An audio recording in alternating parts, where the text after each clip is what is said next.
Hey y'all, so earlier today we did a SIM card removal from an iPhone that was stuck inside of the iPhone without the SIM tray. We forgot to record that one. Sorry about that. Wish we could have got a video, but we were quickly trying to get it out. It really didn't take as long as we thought, and it was kind of easy because we had the right tools.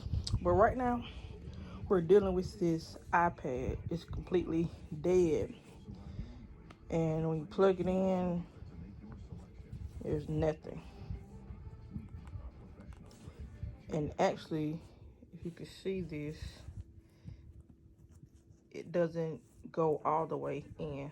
So I'm not sure how good it's gonna show up, but there's actually like crumbs stuck inside.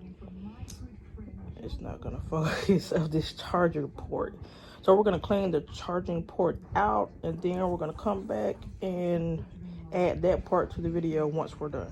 All right, y'all, so it's been a few hours. I've cleaned the port out completely as much as I could. So now is the moment of truth. I'm gonna plug it in and see what we get.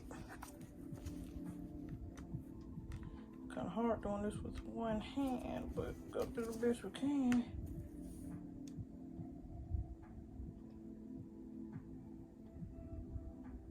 Hey, there we go.